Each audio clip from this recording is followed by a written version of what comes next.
Bueno, entonces seguimos adelante con nuestro investigador, seguimos adelante con nuestra investigación. Realmente es muy importante que entendamos que en una investigación se tienen que hacer las preguntas correctas y eso es lo que está haciendo Salomón. Salomón está haciendo las preguntas correctas. En capítulo 1, Salomón respondió: ¿qué provecho tiene el hombre en todo su trabajo, en que trabaja duro bajo el sol? Esa fue la pregunta que planteó realmente. Realmente en esta vida nada ganamos con tanto trabajar. Unos nacen, otros mueren. La tierra jamás cambia. El sol sale, el viento gira, los ríos corren. Y él decía en capítulo 1, como ya lo estudiamos, qué difícil le resulta explicar lo aburrido que es todo esto. Nadie se cansa de ver, nadie se cansa de oír. Lo que sucedió vuelve a suceder. Y estas son las características de nuestro investigador. Él dice que en esta vida no hay nada nuevo. Cuando alguien llega a decir aquí tengo algo nuevo, resulta que eso ya existió antes de que naciéramos. Pero recordemos una cosa, y es algo muy importante que no se nos puede olvidar. La investigación que está haciendo Salomón la establece con una línea imaginaria trazada prácticamente en lo más alto que él puede llegar a ver, donde debajo del sol él va a encontrar únicamente que todo es vanidad de vanidades, pero que más allá del sol se encuentra el único y suficiente Rey de Reyes y Señor de Señores. Cristo es el camino, la verdad y la vida. Como él bien lo dijo, nadie va al Padre si no es por él. Y esta es la pregunta que él está planteando en capítulo 1. Y hoy nos corresponde estudiar capítulo 2, versículos 7 y 8. Vamos a, por favor, a Eclesiastés capítulo 2, versículos 7 y 8. No sin antes mirar que aquí también establece una pregunta. Y es una pregunta muy bonita, es una pregunta muy fuerte, pero es una pregunta que en esta mañana todos tenemos que hacernos. Porque esa es la investigación. Recordemos, nuestro investigador está rodeado de mucha gente. Nuestro investigador está rodeado de muchas personas. Mucha gente quiere ir hasta Jerusalén y ver a este hombre. Pero él dice que en un momento de la historia de su vida se vuelve un soliloquiano, una persona que hablaba consigo misma. Podía estar rodeado con todas las personas que tú quieras, pero él se sentía solo. Y por eso él dice que él lo único que quería en capítulo 2 decidió ver qué de bueno ofrecen los placeres. Sí, los placeres, las diversiones, la risa, el juego. A esto se propuso Salomón, nuestro Coelet. Recordemos que esto es una predicación. Y en el segundo capítulo, lo que va a establecer en su investigación es de qué sirve andar en busca de placeres. ¿Qué logra esto? ¿Qué logra la locura, la risa, el placer? Probar con todo. Vimos que este hombre hizo la prueba de beber mucho vino, de cometer las más grandes tonterías. Él quería ver qué de bueno encuentra la gente en sus pocos años de vida. Pero él hizo esto sabiendo lo que hacía. Él nunca perdió el control de la situación y empezó a decir que él todo lo hizo grande. Construyó sus propias casas, plantó sus propios viñedos, cultivó sus propios jardines, hizo sus propios huertos, construyó sus propias represas, todo en mí. Llegó a tener, y ese es el versículo que nos toca. Vamos por un momento a Eclesiastés capítulo 2, 7 y 8. Vamos allí, vamos a leer lo que dice. Compré esclavos y esclavas, y tuve esclavos nacidos en casa. Tuve también ganados, vacas y ovejas, más que todos los que me precedieron en Jerusalén. Reuní también para mí plata y oro y el tesoro de los reyes y de las provincias. Me proveí de cantores y cantoras y de los placeres de los hombres, de muchas concubinas. La pregunta en esta mañana que nos tenemos que hacer nosotros es, ¿qué tan libre eres y qué tan esclavo estás? Oremos. Padre, te damos gracias en el nombre de Jesús por estos tiempos. Gracias, Señor, por aquellos que nos están escuchando en este momento y gracias por aquellos que van a escuchar a través de los medios de comunicación. Gracias, Señor, por la internet. Gracias, Señor, porque sabemos perfectamente que tú eres un Dios soberano y gracias por lo que estás haciendo por nosotros. Gracias porque tú nos hiciste libres, porque conoceréis la verdad y la verdad os hará libres. Te clamamos a ti, Señor, por Colombia, por nuestro presidente, por nuestra alcaldesa y por las fuerzas militares. En el nombre de Jesús. Amén y amén. ¿Qué tal esa pregunta? Tremenda. Pero recordemos una cosa. Dice Eclesiastés 2:7, compra esclavos y esclavas, y tuvo esclavos nacidos en casa. Nuestro predicador, según lo que ha mostrado para responder esa pregunta que él hace, que de qué sirve, parece ser que tiene el síndrome del desorden financiero. El síndrome del desorden financiero es una conducta exagerada mediante la cual una persona gasta su dinero compulsivamente sin pensar en el futuro, sin tener en cuenta las consecuencias negativas que su actitud puede generar en su propia vida y en la vida de los demás. Es una enfermedad que pueden padecer tanto hombres como mujeres. El gastar en exceso es una actitud delicada, no solo porque complica los recursos de una persona, sino porque aumenta la dependencia al dinero. Ese es el tema. Aumenta la sumisión al dinero. Siente esa filiación al dinero. Eso es el problema. Y es factible que se convierta en una costumbre con efectos indeseables para la calidad de vida y las finanzas a futuro. El síndrome de desorden financiero pertenece a un conjunto de conductas denominadas autodestructivas. ¿Qué son las conductas autodestructivas? Bueno, las conductas autodestructivas son aquellas acciones que la persona se hace a sí misma o no deja de hacerse. Por ejemplo, un suicidio. Por ejemplo, la anorexia. Pero esto lo lleva a perjudicar alguna área de su vida y no permite su propio desarrollo integral.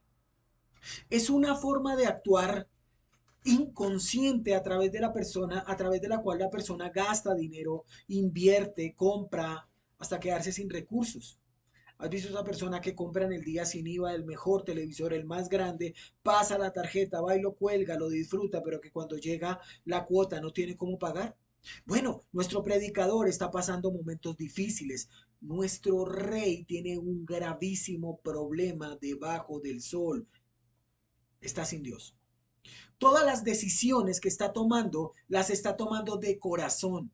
Ese es el problema. El problema está cuando nuestras decisiones no radican en la palabra de Dios, en lo que Dios establece, en lo que Dios quiere, sino en nuestro corazón. Deja llevar, guíate por los sentimientos. Haz lo que tu corazón te diga. Son ideas mundanas y satánicas que a hoy se viven. Tú vales mucho, cómpratelo. Pues él compró esclavos y esclavas.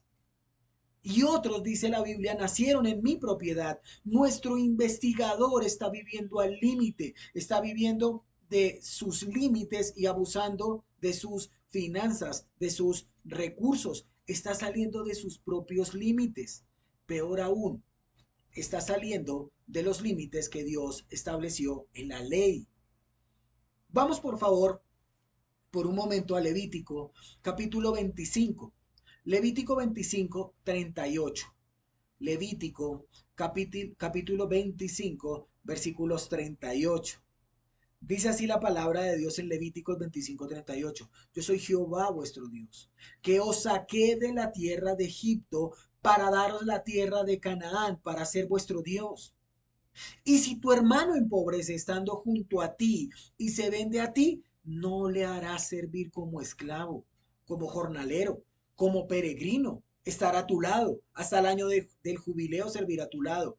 Entonces saldrá libre de ti, él y sus hijos consigo, y volverá a su propia familia y regresará a la posesión de sus antepasados. Versículo 42. Porque son mis siervos, los cuales saqué yo, dice Jehová, de la tierra de Egipto. Ellos no se venderán a manera de esclavos. Lo que Dios siempre quiso de diferentes maneras es que su pueblo no fuera esclavo. El pueblo de Israel fue esclavo y debía aprender que la esclavitud no es buena en ninguna manera. El estar sometido, sujeto a una autoridad, no es bueno. Eso no es bueno. Al día de hoy, muchos hombres están pasando por esta misma situación. Están sujetos a vicios destructivos que no quieren dejar, esclavos de un pecado que no quieren abandonar. Ese es el punto de la investigación. Debemos tener en cuenta, y algo que es grande en esta investigación, es que el perdón debe ser algo repetitivo. Y debemos tener en cuenta que esta investigación se está haciendo para este mundo, debajo del sol. Pero lo que hablamos del perdón y de lo de debajo del sol es que cuando nosotros confesamos nuestro pecado, realmente lo que nosotros estamos haciendo es decirle al Señor, Señor, más allá del sol, yo tengo un hogar, hogar bello hogar, más allá del sol. Por eso nuestro eslogan, vanidad de vanidades, todo es vanidad. Pero Cristo es el camino, la verdad y la vida. Lo que se haga debajo del sol es y será un vicio. Dice, pero yo nunca he visto a alguien que se la pase leyendo mucho la Biblia, por eso no es un vicio. O que esté orando todo el tiempo, por eso no es un vicio.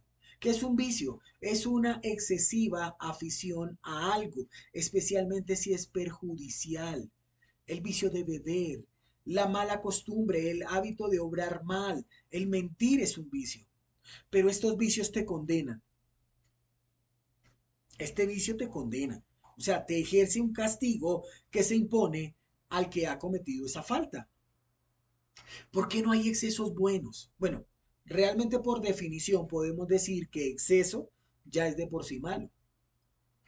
¿Por qué? Porque realmente no sabemos dónde comienza o dónde termina. ¿El amar en exceso es bueno o se vuelve obsesivo? Recordemos que hace muchos años una odontóloga, una chica que trabajaba en las cárceles, se enamoró de un preso. Y este hombre dice que tuvo libertad condicional y la citó en un centro comercial de Bogotá. Y cuenta la persona que parece ser que él venía muy obsesionado con esta chica, lo que él llama amor, pero se le convirtió en obsesión que lo llevó a los celos. Lo cierto es que del tercer piso él la fue arrojando. Se volvió obsesivo. Porque esta persona tiene en su mente una idea, una imagen fija y se encuentra dominado por ella. Lo que comenzó con amor se vuelve en una obsesión y peor aún, el maltrato, el daño físico, el daño psicológico. ¿Se volvió esclavo o se esclavizó? Porque llegó a tener muchos esclavos y esclavas, nos dice Salomón. Y es que en sus palabras se nota cierto sentido de pertenencia, esa relación que no sabemos dónde nació, pero que ahora tiene esa persona sujeta a otra y de un momento a otro nació ese derecho hacia ella. Este concepto se utiliza para describir aquello que es de propiedad de una persona determinada. Es que tú eres mía, pero ¿de qué momento? ¿Es posible morir por amor? Sí, pero matar por amor. Se supone que nadie mata lo que ama o nadie esclaviza lo que ama. Recordemos que nuestro investigador está respondiendo una pregunta. ¿Y del placer qué logra esto? Muchas personas creen que están logrando, alcanzando, consiguiendo cosas por matarse en sus trabajos, en sus ideales, en sus sueños, y no saben que se están esclavizando de ellos. Ese hombre que trabajó por tanto tiempo, que se esforzó para que su familia no le faltara nada, que en su afán obligó a su esposa a trabajar hombro a hombro para conseguir la casita propia, el carrito propio, el viajecito, pero dejó a sus hijos, aquellos que dejan a sus hijos en el colegio de 5 de la mañana a 5 de la tarde y cuando decide unas vacaciones las aplaza porque tiene que trabajar, ese hombre que se rompió el lomo y cuando miró a los lados no tenía familia. Es cierto, tiene todo lo que quiso, por lo que se esclavizó, logró ser preso de sus deseos. Es cierto, confinado por sus propias acciones. Lo logró. Pero ¿a qué costo? A precio de libertad. Y eso es lo que nuestro investigador nos está diciendo. Yo tuve esclavos, pero el esclavo era él.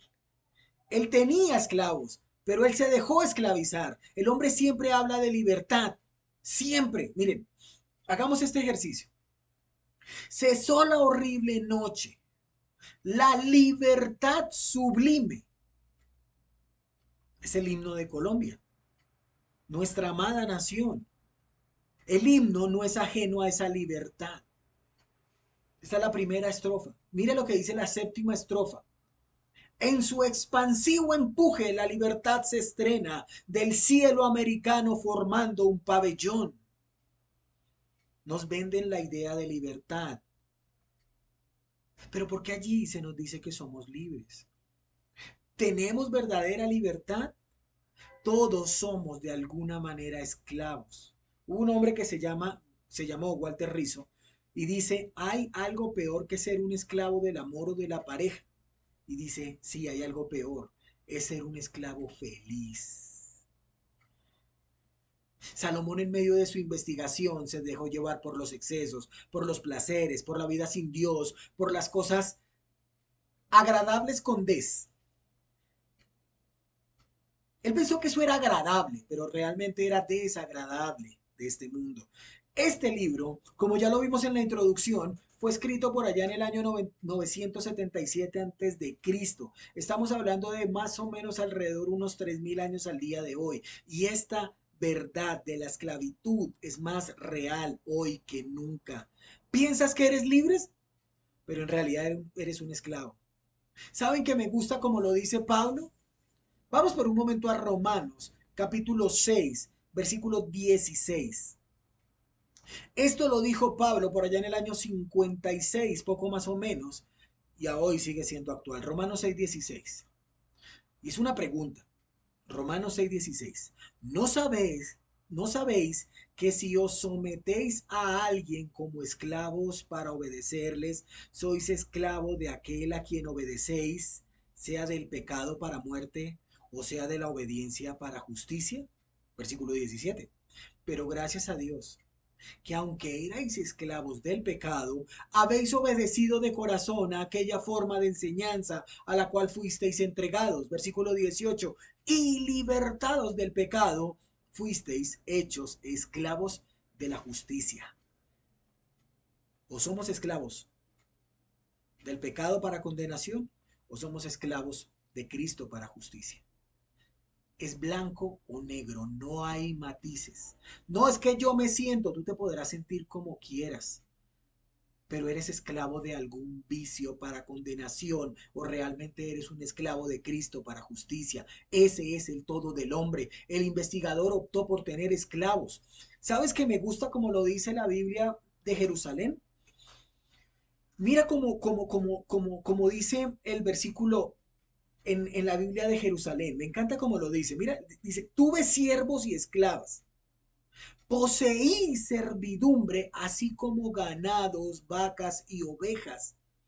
Es como si este hombre estuviera haciendo una similitud entre los esclavos que tenía y el ganado de ovejas y vacas. Y aquí nuevamente nos está dejando ver la raíz de su corazón, el engrandecimiento de su momento, lo exaltado que se encontraba, lo enaltecido de su corazón. Por eso está haciendo esta similitud entre las personas, el ser humano y los simples animales. Y así como tenía vacas, tenía también, sí, personas. Así como tengo hijos, sí, también tengo esposas. Esto es lo que nos está diciendo el predicador. Y mucho más ganado vacuno y lanar que todos los que me precedieron en Jerusalén.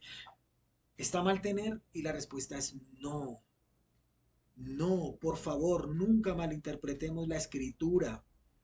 Por eso es importante leer el texto con su contexto, como lo hemos venido haciendo. Lo que está mal es acumular para presumir, para vanagloriarse, para tenerme en alto concepto a mí mismo. Salomón, en su investigación, violó todos los mandamientos de la ley de Dios, porque estaba buscando sus propios placeres y llegó a la conclusión de la pregunta más maravillosa que quiero que te hagas en esta mañana. ¿Para qué te sirve?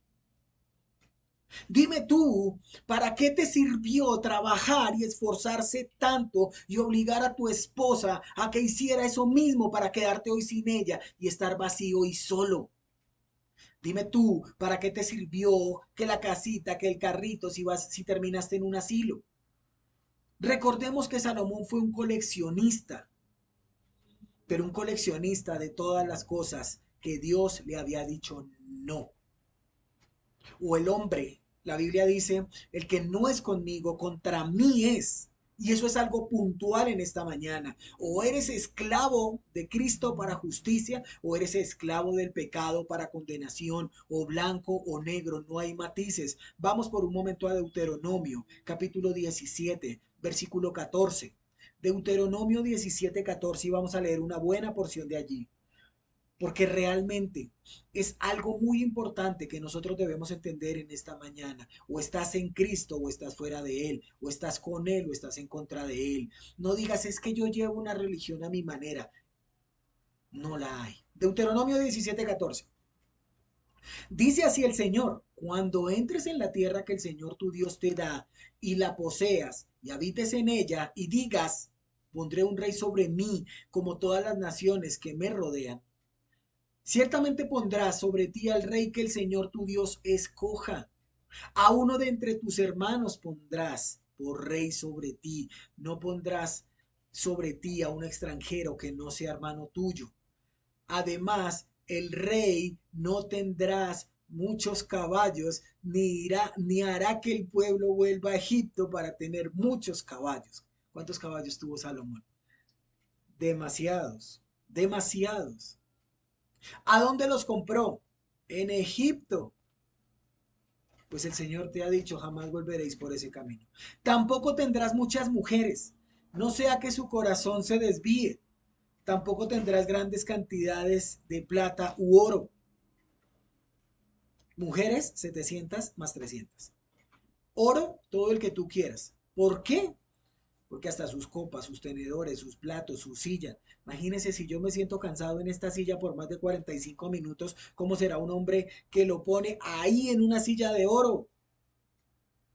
Vanidad de vanidades. Versículo 18. Y sucederá que cuando él se siente sobre el trono de su reino, no sobre una silla de oro, escribirá para sí una copia de esta ley en un libro en presencia de los sacerdotes y levitas. Versículo 19. La tendrá consigo y la leerá todos los días de su vida para que aprenda a temer al Señor su Dios, observando cuidadosamente todas las palabras de esta ley y sus estatutos, observando cuidadosamente todas las palabras de esta ley, no observando el sol, no observando el viento, no observando el agua, no observando la risa, no observando el vino. Dice esta ley para que no se eleve su corazón sobre sus hermanos y no se desvíe del mandamiento ni a la derecha ni a la izquierda, a fin de que prolongue sus días en su reino, él y sus hijos en medio de Israel. Y Dios lo dijo primero.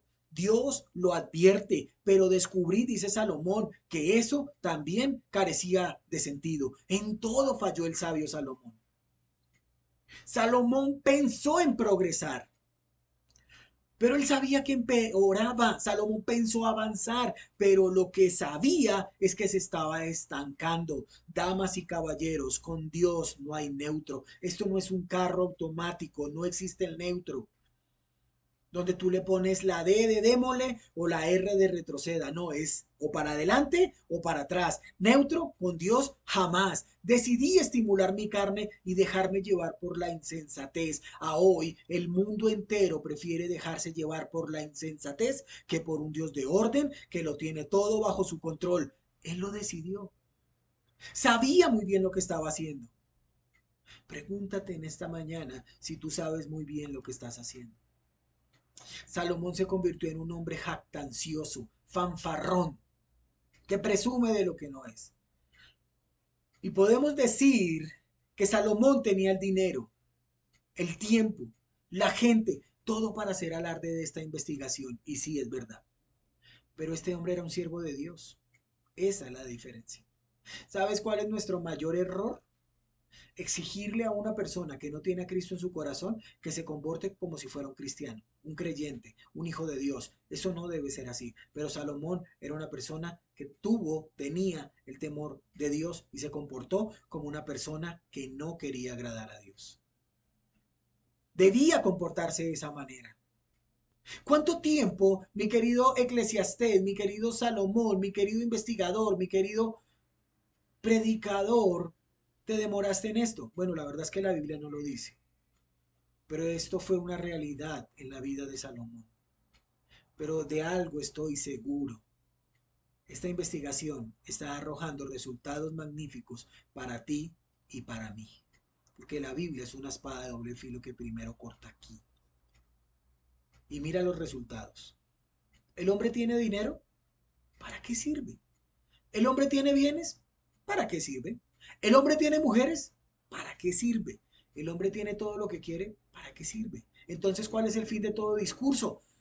Es este: teme a Dios y guarda sus mandamientos, porque esto es el todo del hombre. Eclesiastés capítulo 12, versículo 13. Este es el todo del hombre. Teme a Dios y guarda sus mandamientos. Todo lo que hagamos con el temor de Dios es duradero, eterno, indefinible. La palabra es perenne, permanente, que no muere. ¿Cuál es tu condición hoy? ¿Qué tanto tienes? ¿Dónde está tu corazón? Porque donde esté tu corazón, está tu tesoro. Recuerda que estamos hablando del corazón. Es nuestro corazón lo que debe cambiar. Es nuestro corazón, porque allí está el asiento, por no decir que para algunos es la cama de las emociones. ¿De qué le sirvió a Salomón todo esto? Y la respuesta es simple: nada. El placer es bueno, pero estar detrás de eso no es para nada placentero. Esa es la conclusión del investigador. Tener bienes es bueno, pero estar detrás de eso no es para nada bueno. Poseer cosas es agradable, pero estar detrás de eso no es para nada agradable, porque cuando tú voltees a mirar a tu alrededor y estés solo, vacío, sin nadie, ese sentimiento va a aflorar y te vas a dar cuenta que de qué le sirve al hombre ganar el mundo si sabe que lo ha perdido absolutamente todo. ¿Qué necesitas para ser feliz? ¿Qué necesitas para ser feliz? Mira lo que dice versículo 8: reuní también para mí plata y oro, y el tesoro de los reyes y de las provincias. Me proveí de cantores y cantoras, y de los placeres de los hombres, de muchas concubinas. Nuestro investigador se propuso hacer, juntar, reunir, amontonar las cosas que Dios dijo no. ¿Qué hizo Salomón? Aumentó, tomó, amontonó. Estas restricciones fueron colocadas sobre un rey. Él no debe adquirir muchos caballos, él no debe tomar muchas esposas, él no debe acumular mucha plata y mucho oro. El rey no debía apoyarse en su fuerza, en sus convicciones, mucho menos tener alianzas militares o políticas o riquezas, sino que tenía que mirar al único y suficiente Rey de reyes y Señor de señores. Salomón violó todas. Salomón pensó que ese rey era ser indiferente a las ordenanzas de Dios. Como si fuera poco, el rey de la nación no debía buscar alianzas con las demás naciones. Dice que llegó a tener montones de oro y plata y me quedé con las riquezas de otros reyes y de otras naciones. ¿Saben? Damas y caballeros, la bendición está en la repetición. Por eso parece que esto fuera una repetición de la repetidera, de repetir y repetir y repetir. Porque es que es la base del aprendizaje. La repetición es un mecanismo natural eficaz para consolidar lo que se ha estudiado. Salomón ensayó de forma negativa lo aprendido. ¿Es eso posible? ¿Salomón ensayar de forma negativa lo aprendido? Dígale a un bebé que no toque el tomacorriente. No, no puedes tocarlo. ¿Y qué hace? La demora es que la persona se dé la vuelta y se lanza a tocarlo. ¿Por qué? Porque la necedad está en el corazón. La necedad puede generar actos de maldad por actuar sin medir las consecuencias de lo que se hace. Se le advirtió que no lo hiciera. Fue advertido. Soldado advertido, muere primero. Significa que podemos tomar precauciones porque estamos advertidos, debemos ser precavidos para no sufrir daños. Realmente la única conclusión a dicho lema, soldado advertido no muere en guerra, es las muchas veces que Salomón en Proverbios miró a Dios. Miren, hagamos este ejercicio. De principio a fin, desde el proverbio número 1 hasta el proverbio 31 está la palabra hijo mío, la frase hijo mío. Y cada vez que la leamos debemos poner mucha atención. Hijo mío, es un padre hablándote a ti, hija mía. Mira, Proverbios 1:8. Oye, hijo mío, la instrucción de tu padre y no desprecies la dirección de tu madre. Proverbios 1:8. ¿Y cómo termina el proverbista? 31:2. ¿Qué hijo mío? ¿Qué hijo de mi vientre? ¿Qué hijo de mis deseos? No des a las mujeres tu fuerza, ni tus caminos a los que destruyen a los reyes. Primero y 31. ¿Y sabe qué dice en la mitad? Proverbios 15:24. El camino de la vida es hacia arriba para el sabio, a fin de que se aparte del Seol hacia abajo. Increíble. Increíble. Salomón cuando estaba en común unión con Dios, sabía perfectamente que la palabra de Dios, la sabiduría de Dios que es en Cristo Jesús, nos lleva a nosotros hacia arriba para el sabio, pero al necio hacia el Seol abajo. Cuando una persona está en Cristo, sabe que la escritura es su guía, es su mapa de viaje, es el bastón del peregrino, es la brújula del navegante, es la espada del soldado. Y para ti que me estás escuchando en esta mañana, es el recorrido del cristiano. Pero Salomón no lo vio así. La escritura le amonestaba en su investigación. La Biblia le decía que corrigiera el camino, que revisara el mapa. Tenía que escribirlo al lado de los levitas. Pero Salomón fue claro en su investigación. Traté de hacer esas tonterías. ¿Cuáles tonterías? Junto mucha plata y oro, posesiones dignas de un rey, cantantes, tanto hombres como mujeres cantaban para mí. Disfrutó de todo lo que el hombre puede desear, pues tuve relaciones con muchas mujeres. Lo que Salomón quiere decir es cualquier cosa que es de calidad excepcional. Eso dijo Salomón. Lo que sea. Todo lo que está haciendo es adecuado de un rey. Eso pensaba él. Y nosotros aún hoy siglo XXI lo seguimos haciendo. A veces utilizamos esas frases, por ejemplo, cuando decimos, wow, ese almuerzo, esa comida es digna de un rey. Parece un poco exagerado, ya que la comida de Salomón no era igual. Pero nuestro investigador no está exagerando, no se está excediendo en lo que dice y en lo que hace, no se está excediendo. Y gocé de todos los placeres humanos, no es una exageración, gozó de todos, completamente, enteramente, pero llegó a la pregunta, ¿y qué logra esto? Recordemos que esta es una investigación, pero también a la vez es un sermón. Un sermón es la exposición de un tema, es un discurso para tu enseñanza, es una amonestación para tu vida, es una reprensión para lo que estás haciendo. Casi siempre cuando la persona enseña, quieren que los que están escuchando entiendan. Pero este a su vez intenta ser claro, preciso y conciso. Salomón lo está logrando. Es un hombre lleno de vicios, de riqueza sí, pero de vicios. ¿Qué está haciendo Salomón con esta cantidad de libertinajes, de maldades que está haciendo? Sencillo, se está saliendo del propósito. Por no decir que ya está más por fuera que por dentro. Porque cuando estaba por dentro podía decir, adquirí sabiduría. Porque la sabiduría es mejor que el oro y adquirir inteligencia es mejor que la plata. Eso lo escribió allí en Proverbios 16:16. Eso es estar dentro de la voluntad de Dios. Pero cuando está fuera, dice, junté montonones de oro y montonones de plata, cualquier cantidad de tesoros que antes fueron de otros reyes y de otras provincias. No, no lo busques en tu Biblia, esa es la versión John habla hoy. Notamos el contraste, esa diferencia notable que existe entre estas dos personas. Y así mismo le pasa a cada uno de nosotros. Cuando una persona predica, no quiere que caigamos en tentación.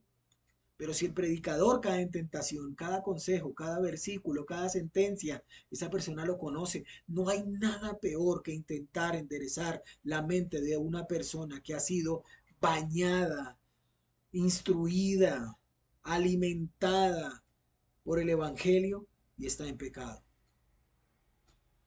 Cada sentencia esa persona la conoce. Y lo único que hace es endurecer su corazón, ser un ciego espiritual. Esa es la palabra, ser un ciego espiritual. La ceguera espiritual es tratar de ver las cosas sin Cristo. Esa es la ceguera espiritual. Es ver el trabajo sin Cristo, es ver un gobierno sin Cristo, es ver una familia sin Cristo. Eso es ceguera. Pero cuando yo veo las cosas en Cristo, me doy cuenta de que realmente todo tiene un propósito. Si mis pensamientos acerca de mí mismo, de los demás, de las situaciones que me rodean y aún de Dios, no están cautivos en Cristo, estarán cautivos en la filosofía, en las vanidades de este mundo, en la engañosidad de este mundo, en la filosofía hueca de este mundo. Esa es la realidad. Y eso le estaba pasando a este hombre. ¿Qué quiere Dios de nosotros? Que llevemos cautivo todo pensamiento en Cristo. Por eso la Biblia dice en el Proverbios 28:13, el que encubre sus pecados no prosperará, mas el que los confiesa y se aparta alcanzará misericordia. Salomón cayó en los placeres de este mundo. Y lo peor del todo es que los disfrutó. Dile a una persona que está en adulterio que eso está mal. Dile a una persona que habla de más que eso está mal. Dile a una persona, lo disfruta. Tuve todo lo que un hombre puede desear, plata, oro, tesoros, cantores, hombres, mujeres.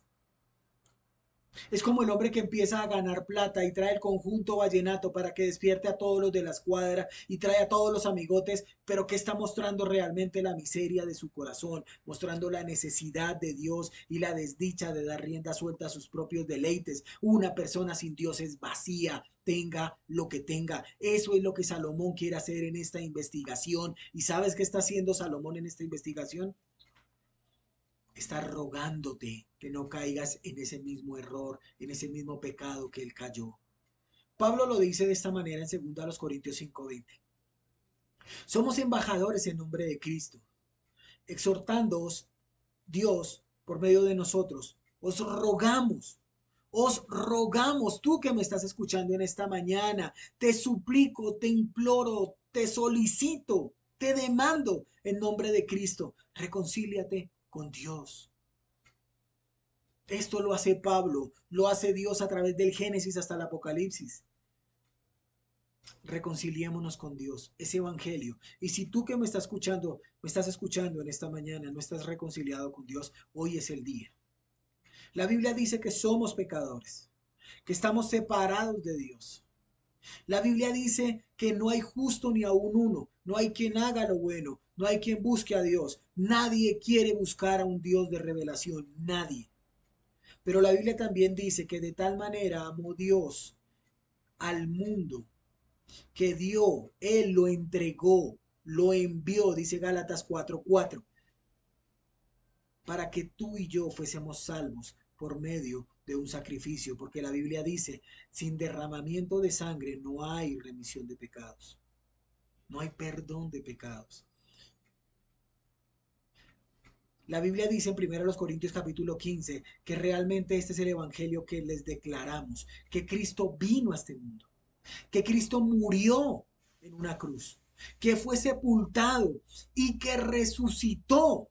Cristo resucitó, venció la muerte para darte vida eterna a ti que me estás escuchando en este momento. Si tú no tienes una relación directa con tu Creador, te ruego que por favor entres en una relación completa con Él. Porque es el poderoso Evangelio, como dice Romanos capítulo 1. Porque en el Evangelio la justicia de Dios se cree por fe y para fe, como está escrito, mas el justo por la fe vivirá. ¿Y cuál es la fe? Dice Romanos 10, que la fe es por el oír y el oír por la palabra de Dios. es únicamente Dios. Son tus pecados, es tu vida, es todo lo que haces. Pero realmente aquí el único importante es el Rey de Reyes y Señor de señores. Él es el importante. No lo olvides. Si no estás a cuenta con Él, hoy, en esta mañana, ponte a cuentas. Es sencillo. Eres un pecador. Cristo es el Salvador. Ven a Cristo. Te invito a que vengas a Cristo y le reconozcas que tú eres un pecador. Abogado tenemos para con el Padre, a Jesucristo el justo. Y si confesamos nuestros pecados, Él es fiel y justo para perdonar nuestros pecados y limpiarnos de toda maldad. Si mueres hoy, ¿dónde pasarás la eternidad? ¿Dónde la pasarás? Y este fue el problema de nuestro investigador. Este es el evangelio visto desde el punto de vista investigativo de un hombre que amó a Dios y no quiere que futuras generaciones caigan en su mismo pecado. Por eso lo dejó escrito. ¿Saben que es muy fácil hablar de logros, de ganancias, de alcanzar? ¿Pero estarías dispuesto a escribir un libro sobre tus derrotas, tus fracasos? ¿Estarías dispuesto a poner en tus memorias qué te salió mal, cuál fue tu pérdida, tus decaimientos? ¿Estarías dispuesto realmente a escribir en una hoja cuáles fueron tus pérdidas? Salomón nos está rogando, no cometan los mismos errores que yo cometí. Este sería la biografía fracasada de un rey, excelente título. Sería un bestseller, sería un libro vendidísimo. El orden de mi desorden, qué título. Ahí está, si quieres hacer un libro, El orden de mi desorden, ¿se vendería? Creo que no. ¿Alguno de nosotros lo escribiría? Creo que tampoco. Ya convivirlo a veces basta como para ponerme a escribirlo. Pero Salomón, guiado por Dios mismo, nos dejó una predicación completa para enseñarnos lo que no debemos hacer. Pero más importante que eso, nos dejó las consecuencias si hacemos como él hizo. Aquí hay honestidad de parte de nuestro investigador. Hay una tremenda, tremenda honestidad. Pregunta en esta mañana, ¿realmente eres honesto? ¿Realmente reconoces tu debilidad? ¿Realmente sabes por qué no has rendido tu vida ante el único y suficiente Rey de Reyes? ¿Esclavo o esclavizado? Oremos. Padre, te damos gracias en el nombre de Jesús por estos tiempos. Gracias por todo lo que nos das y gracias por todo lo que haces. Señor, bendice estos tiempos. Gracias por tu enseñanza. En Cristo Jesús oramos. Amén y amén. Mis hermanos, muchas gracias. Dios los guarde, Dios los bendiga. Hasta una próxima. Bendiciones. Chao, chao.